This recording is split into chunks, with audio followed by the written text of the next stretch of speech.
Golf countries کے اندر جو مختلف سینٹرز ہیں امریکہ کے اور ان کے مختلف اڈے تھے، ایران نے بعض کو نشانہ بنایا ہے، ان کو بنایا ہے، ان ملکوں کو نہیں بنایا، اور بعض میزائل جو ہے وہ لیئرز کراس کر کے تو اسرائیل تک بھی گئے ہیں۔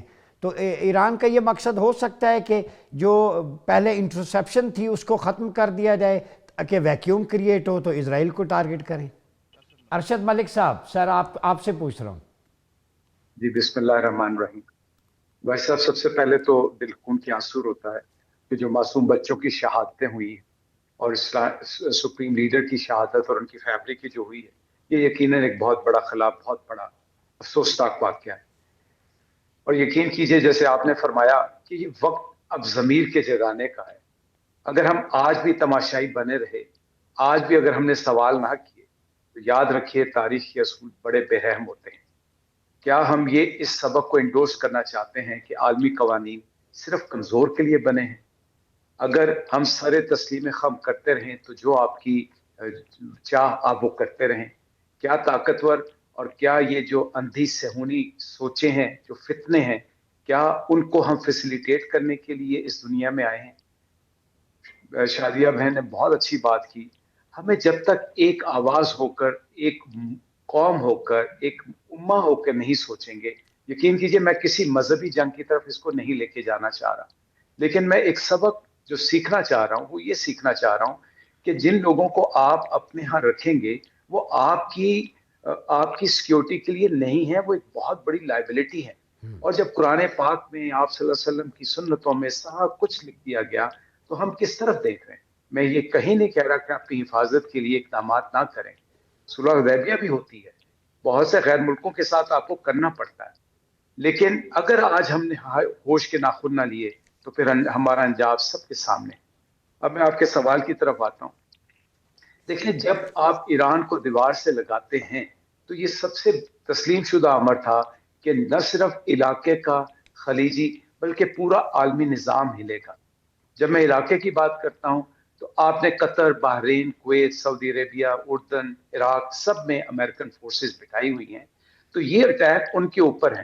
لیکن اس کو اس سے آپ لنک نہ کیجئے گا کہ شاید وہ پہلے فیز میں ان کو کر کے پھر تل ابیب جائیں گے۔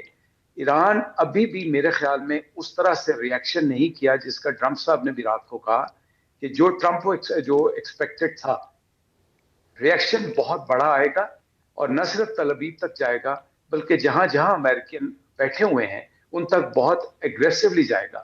اور ابھی 2-3 رپورٹس ہیں کہ ایک تو پرانا مسائل سسٹم استعمال ہوا اور ابھی تک پرانا سٹاک استعمال ہو رہا ہے۔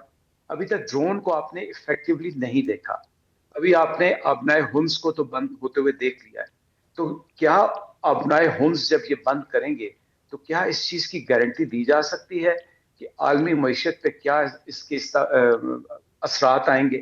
اور یہ بھی یاد رکھیے کہ خدا نہ خواستہ اس قسم کی شہادت کے بعد جو سو کالڈ ایرانین پراکسیز ہیں ان کو کون کنٹرول کرے گا؟ تو میرے خیال میں یہ صہیونی سوچ اور امریکن نے جو اندھا دھند ایک اپنی طاقت کا مظاہرہ کیا ہے، یہ اقوام عالم کے لیے بہت بڑا خطرہ ہے۔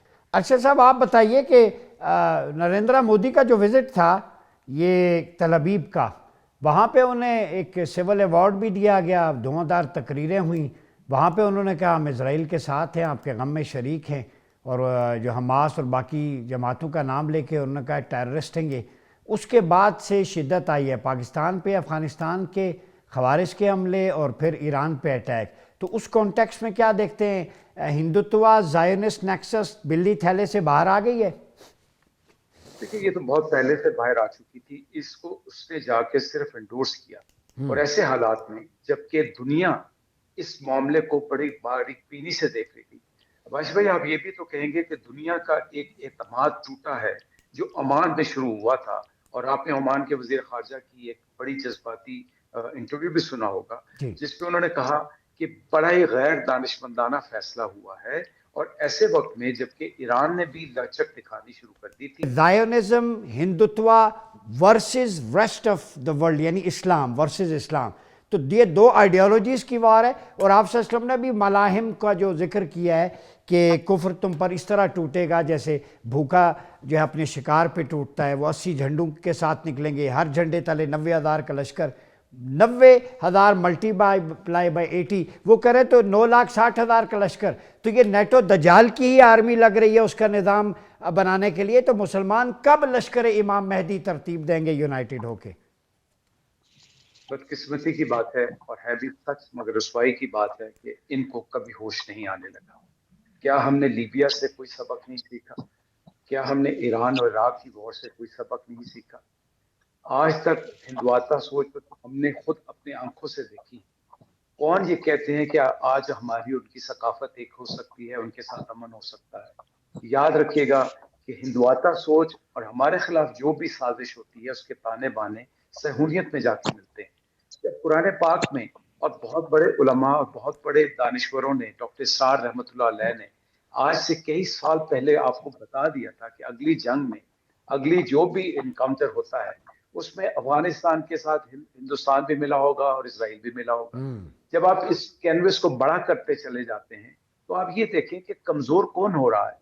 آپ سمجھتے ہیں کہ آپ کی معیشت بڑھ رہی ہے. جیسے ہی یہ خلیج کا حالات بے ربط ہوں گے آپ دیکھیں گے آپ کا یہ بیلون پھٹ جائے گا. آپ اپنی منقسم ریاست، منقسم سیاست اور داخلی انتشار کو کب تک دبا کے رکھیں گے؟ ڈاکٹر صاحب اس پہ میرے خیال میں ہمیں بالکل اس پہ کلیئر ہو جانا چاہیے کہ آج کے بعد، خاص طور پہ جیسے بہن نے فرمایا کہ ایران کے اوپر یہ حملہ نہیں ہے، مسلم سالمیت کے اوپر المیہ یہ ہے کہ اس کے اوپر اٹیک ہے.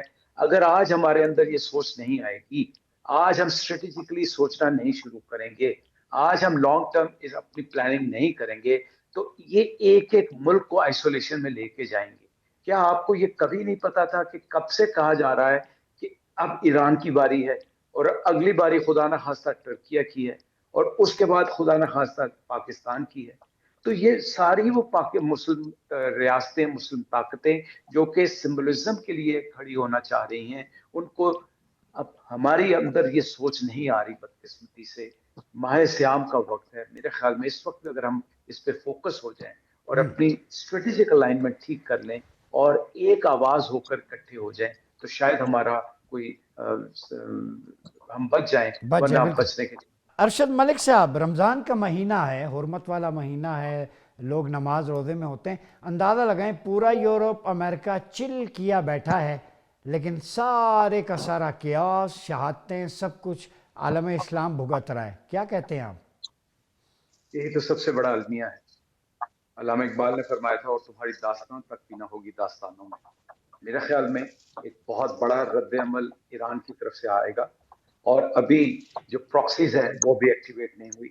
اسٹیٹ آف ہومس میں جو بھی ہونے والا ہے اور جو ان کے پاس میسائل اور جو سوام ڈرون کی ٹیکنالوجی ہے اور جو ان کے پاس مسکیٹو فلیٹ ہے، اب نئے ہومس میں اور دوسری جگہ جب وہ آئے گا تو یہ چند شہادتیں ایک مقصد کو نہیں ختم کر رہی.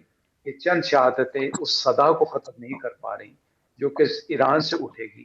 اور اللہ کرے کہ ہمارے حکمرانوں کو ہوش آئے اور وہ حدیث و قرآن پاک کی جو آیات مبارکہ ہیں جن میں بڑا برملا کہہ دیا گیا اور وہ وہی کچھ کر رہے ہیں جس میں ان کو منع کیا گیا.